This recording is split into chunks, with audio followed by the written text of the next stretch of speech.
नमस्कार विद्यार्थी मित्रों, हमारा विषय है हिंदी संपूर्ण।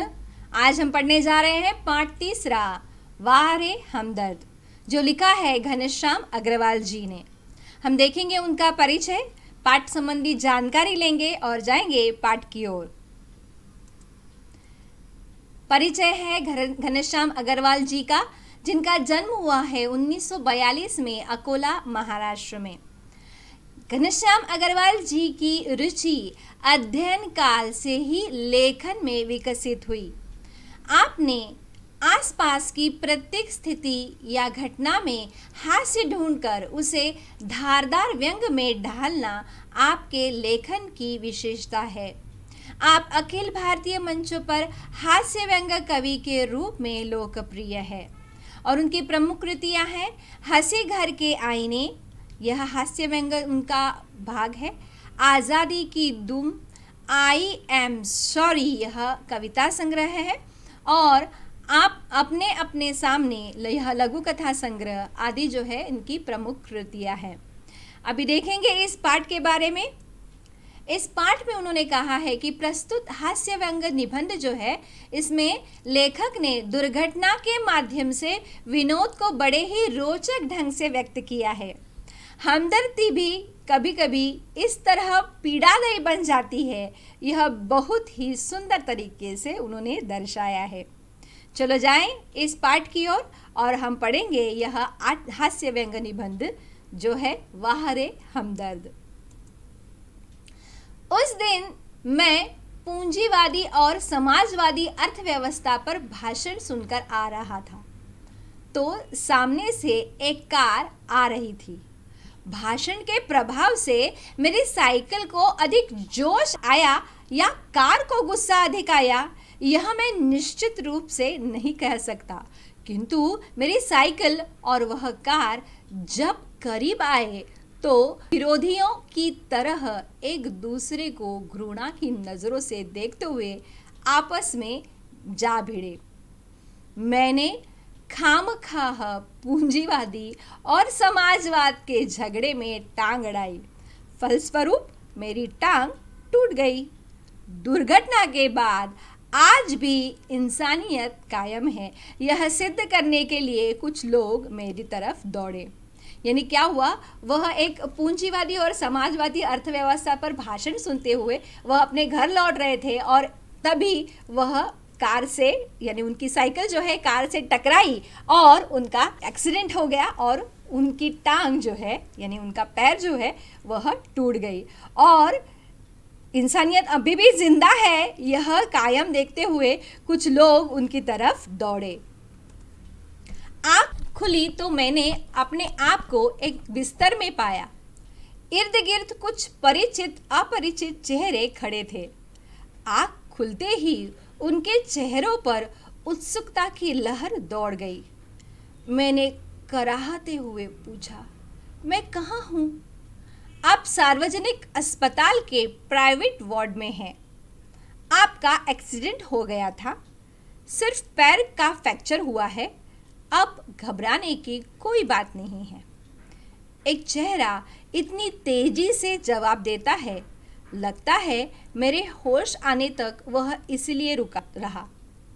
अब मैं अपनी टांगों की ओर देखता हूँ और जब भी उनको होश आया तो वह अस्पताल में है और उनके पैर जो है, एक पैर जो है वह फ्रैक्चर हुआ है, इसका जवाब उनको मिल गया है। मेरी एक टांग अपनी जगह पर सही सलामत थी और दूसरी टांग रेत की थैली के सहारे एक स्टैंड पर लटक रही थी। मेरे दिमाग में एक नए मुहावरे का जन्म हुआ, टांग का टूटना, यानी सार्वजनिक अस्पताल में कुछ दिन रहना। सार्वजनिक अस्पताल का ख्याल आते ही मैं कांप उठा। अस्पताल वैसे ही एक खतरनाक शब्द होता है, फिर यदि उसके साथ सार्वजनिक शब्द का चिपका हो तो समझो आत्मा से परमात्मा के मिलन होने का समय आ गया। अब मुझे यूं लगा कि मेरी टांग टूटना मात्र एक घटना है और सार्वजनिक अस्पताल में भर्ती होना दुर्घटना। टांग से ज़्यादा फिक्र मुझे उन लोगों की हुई जो हमदर्दी जताने मुझसे मिलने आए। ये मिलने जुलने वाले कई बार इतने अधिक आते हैं और कभी कभी इतना परेशान करते हैं कि मरीज का आराम हराम हो जाता है, जिसकी मरीज को खास ज़रूरत होती है। जनरल वार्ड का तो एक नियम होता है कि आप मरीज को एक निश्चित समय पर आकर ही तकलीफ दे सकते हैं, किंतु प्राइवेट वार्ड यह तो एक खुला निमंत्रण है कि मेरे ये परिचितों से, रिश्तेदारों, मित्रों, आओ, जब जी चाहे आओ, चाहे जितनी देर रुको, समय का कोई बंधन नहीं। आपने सारे बदले लेने का यही वक्त है। बदले का बदला और हमदर्दी की हमदर्दी। मिलने वालों का ख्याल आते ही मुझे लगा मेरी दूसरी टांग भी टूट गई। मुझसे मिलने के लिए सबसे पहले वे लोग आए जिनकी टांग या कुछ और टूटने पर मैं कभी उनसे मिलने गया था। मानो वे इसी दिन का इंतजार कर रहे थे कि कब मेरी टांग टूटे और कब वे अपना एहसान चुकाए। इनके हमदर्दी में यह बात खास छिपी रहती है कि देख बेटा, वक्त सब पर आता है। यानी लेखक यहाँ पे उनका जो अनुभव है वह बतला रहे हैं कि यह जो टांग टूटना या अस्पताल में भर्ती होना कितना दर्दनाक हो सकता है। दर्द के मारे एक तो मरीज को वैसे ही नींद नहीं आती, यदि थोड़ी बहुत आ भी जाए तो मिलने वाले जगा देते हैं, खासकर वे लोग जो सिर्फ औपचारिकता निभाने आते हैं। इन्हें मरीज से हमदर्दी नहीं होती, ये सिर्फ सूरत दिखाने आते हैं। ऐसे में एक दिन मैंने तय किया कि आज कोई भी आए, मैं आंख नहीं खोलूंगा, चुपचाप पड़ा रहूंगा। ऑफिस के बड़े बाबू आए और मुझे सोया जानकर वापस जाने के बजाय वे सोचने लगे कि यदि उन्हें नहीं देखा तो कैसे पता चलेगा कि वे मिलने आए थे। अतः उन्होंने मुझे धीरे धीरे हिलाना शुरू किया। फिर भी जब आंखें नहीं खुली तो उन्होंने मेरी टांग के टूटे हिस्से को जोर से दबा दिया। मैंने दर्द के मारे कुछ चीखते हुए जब आंख खोली तो वे मुस्कुराते हुए बोले, कहिए अब दर्द कैसा है। मोहल्ले वाले अपनी फुर्सत से आते हैं। उस दिन जब सोनाबाई अपने 4 बच्चों के साथ आई तो मुझे लगा कि आज फिर कोई दुर्घटना होगी।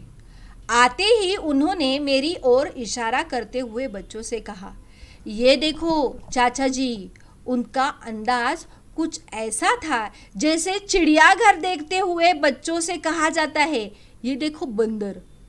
बच्चे खेलने लगे। एक कुर्सी पर चढ़ा तो दूसरा मेज पर। सोनाबाई की छोटी लड़की दवा की शीशी लेकर कथकली डांस करने लगी।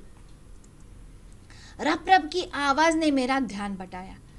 क्या देखता हूँ कि सोनाबाई का एक लड़का मेरी टांग के साथ लटक रही रेती की थैली पर बॉक्सिंग की प्रैक्टिस कर रहा है।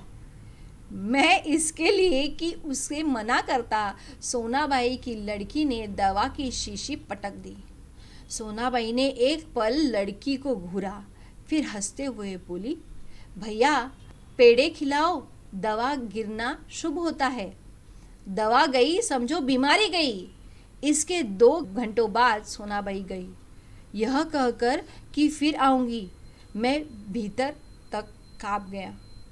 कुछ लोग तो औपचारिकता निभाने की हद कर देते हैं, विशेषकर वे रिश्तेदार जो दूसरे गांव से मिलने आते हैं।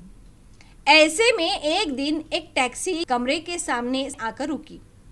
उसमें से निकलकर एक आदमी आते ही मेरी छाती पर सिर रख कर औंधा पड़ रोने लगा और कहने लगा, हाय तुम्हें क्या हो गया, कार वालों का सत्यानाश हो।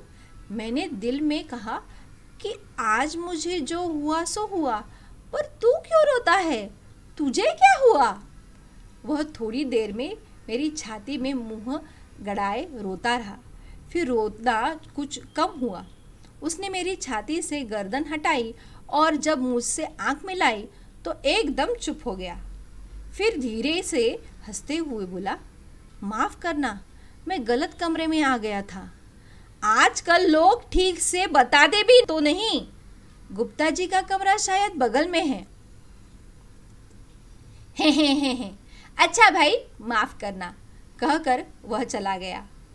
अब वही रोने की आवाज़ मुझे पड़ोस के कमरे से सुनाई पड़ी। मुझे उस आदमी से अधिक गुस्सा अपनी पत्नी पर आया, क्योंकि इस प्रकार रोता देख पत्नी ने उसे मेरा रिश्तेदार या करीबी मित्र समझकर टैक्सी वाले को पैसे दे दिए थे। हमदर्दी जताने वालों में वे ज़रूर आएंगे जिनकी हम सूरत भी नहीं देखना चाहते हैं। हमारे शहर में एक कवि है, श्री लबकानंद। उनकी बेतुकी कविताओं से सारा शहर परेशान है। मैं अक्सर उन्हें दूर से देखते ही भाग खड़ा होता हूँ। जानता हूँ जब भी मिलेंगे 10-20 कविताएं पिलाए बिना नहीं छोड़ेंगे। एक दिन बगल में झोला दबाए आ पहुँचे। आते ही कहने लगे, मैं तो पिछले 4-5 दिनों से कवि सम्मेलनों में अति व्यस्त था। सच कहता हूँ, कसम से मैं आपके बारे में ही सोच रहा था। रात भर मुझे नींद नहीं आई और हाँ, रात को इसी संदर्भ में एक कविता बनाई। यह कहकर झोले में से डायरी निकाली और लगे सुनाने। असम की राजधानी है शिलोंग, मेरे दोस्त की टूटी है टांग, मोटर वाले तेरी यही साइड थी रॉन्ग। कविता सुनकर वे मुझे ऐसे देख रहे थे मानो उनकी एक आंख पूछ रही हो, कहो कविता कैसी रही, और दूसरी आंख पूछ रही हो, बोल बेटा अब भी मुझसे भागेगा। मैंने जल्दी से चाय पिलाई और फिर कविताएं सुनने का वादा कर बड़ी मुश्किल से विदा किया। अब मैं रोज ईश्वर से प्रार्थना करता हूँ कि हे ईश्वर, अगर तुझे मेरी दूसरी टांग भी तोड़नी हो तो ज़रूर तोड़, मगर कृपा कर उस जगह तोड़ना जहाँ मेरा कोई भी परिचित ना हो, क्योंकि बड़े बेदर्द होते हैं ये हमदर्दी जताने आने वाले। यानी कितना अच्छी तरह से हास्य वर्णन जो है इस पाठ में किया गया है कि एक बार अगर हम अस्पताल में जाए तो हमारे मिलने आने वाले जो लोग हैं वो किस तरह से हमारी पूछताछ करते हैं, जो जिनकी सूरत भी हम देखना नहीं चाहते, ऐसे लोग भी हमें आकर वहाँ पे हमें बोर कर देते हैं, और जिसको आराम की ज़रूरत है आकर हमें जगा देते हैं। और इस तरह से ये लोग जो है जिनका कोई लेना देना नहीं है, सिर्फ औपचारिकता निभाने के लिए यह अस्पताल में हमें देखने के लिए आते हैं, ऐसे लोगों का अतिशय सुंदर वर्णन इस पाठ में लेखक ने किया है। ये पाठ जो है हंसी घर के आईने से, इनकी जो हास्य पुस्तक है उसमें से लिया गया है। चलो जाएंगे इस पाठ के शब्दार्थ की ओर।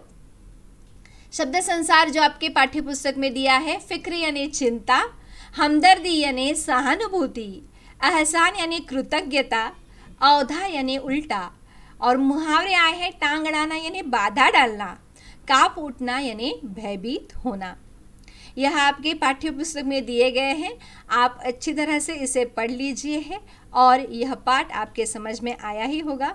चलो आगे जाएंगे और कहेंगे धन्यवाद, क्योंकि अगले हम बार फिर मिलेंगे अगले पाठ की तरह। तब तक आपके लिए नमस्कार।